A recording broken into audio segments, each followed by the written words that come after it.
মুখ্যমন্ত্রী অ্যাডিশনাল সেক্রেটারির পরিচয় দিয়ে প্রতারণা। দিনের পর দিন মুখ্যমন্ত্রী অ্যাডিশনাল সেক্রেটারির পরিচয় দিয়ে মানুষের সাথে প্রতারণা করে মোবাইল সহ নানান সামগ্রী আত্মসাতের অভিযোগ যুবকের বিরুদ্ধে।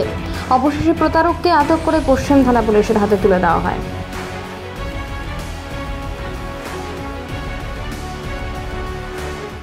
আজকে থেকে দুই দিন আগে আমার ফোন করছে, ফোন করে সে আননোন নাম্বার থেকে ফোন আইতেছে।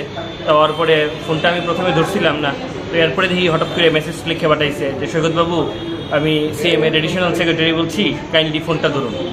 এরপরে আমি সাথে সাথে এডিশনাল সেক্রেটারিকে ফোন করলাম যে আপনি কি আমার ফোন করছেন? না না, আমি তো ফোন করছি না। তো এরপরে বুঝলে সিটে বাটপাড়ি মিডিয়া।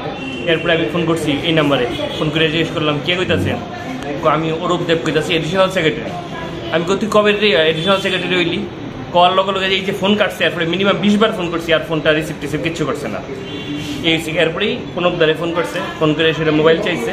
তো এই দুজনে মিললে সেটা দাদার আমি এক লগে গেলাম, গিয়ে সেটা ঠিকই উৎপাইতে বয়ে রইলাম। যেই আইসে তখনই লগে ধরলাম আর কি আর করাটা বলতে, যে এইভাবে করে সে শুধু আমরা থেকে না, এবং প্রচুর মানুষ থেকে সে এইভাবে মোবাইল থেকে শুরু করে যখন যেটা লাগে সেটাই তুলতেছে সে।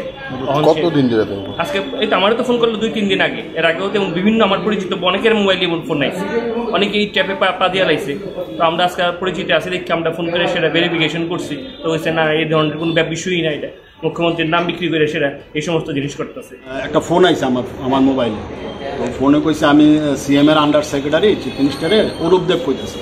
আমি কিছু কইল যে আমি আমরা পূর্ব ত্রিপুরা প্রচার লাগে 2টা মোবাইল দিবেন, আর আপনারা চ্যানেলের যে বিজ্ঞাপন এটি আমরা পোষাই দেবো পরে।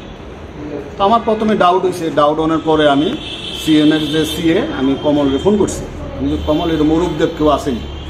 তখন কমল কইল না না, এটা বাটপাড়ি, সৈকতরও ফোন করছে কয়দিন আগে, ওই যে তুমি এটা পুলিশে জানো।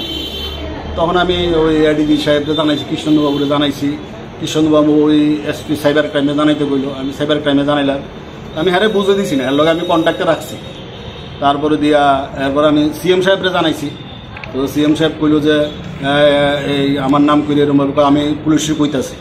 তারপরে আমার পুলিশে অনেক অফিসারই ফোন করছে, লগে লগে পুলিশ অ্যাক্টিভ হয়েছে এবং পুলিশ খুব তৎপর আসলো।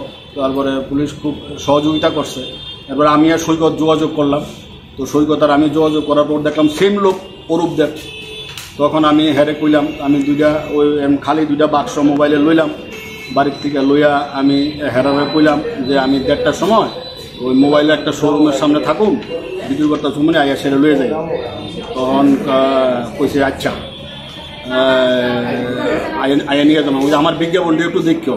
কই যাওয়া দেখুন, এটা শিওর, এটা নিশ্চিন্ত থাকে। তখন সৈকত আইসে, তখন পুলিশ অফিসারও গেছে একজন, পুলিশ অফিসার আসলো সাইডে। সৈকত মোবাইলের দোকানের ভিতরে আসলো, আমি বাইরে আসলাম। তখন হ্যাঁ আইসে, আইসার আর আমি ধরলাম। তখন লগে সৈকতও বেরিয়েছে, তখন ধরলাম। তখন পুলিশ অফিসার যে আছে তাই লগে ধুইরা লই আইসে আর কি। চিফ মিনিস্টারের নাম কইরা এরমভাবে আরও যে কতজনের থেকে কিরমভাবে করছে। তো এটা সারপ্রাইজ লাগে আর কি, যে কার নাম ব্যস্ত আছে, কারার কাছে ব্যস্ত আছে। এ বলে আমার আবার চিনও বলে যে আমি প্রেস ক্লাবের সেক্রেটারি আসলাম, আমি হিডও জানে, মানে জানিয়ে শূন্য এত বড় তার সাহস হয়ে গেছে এই শহরের মধ্যে।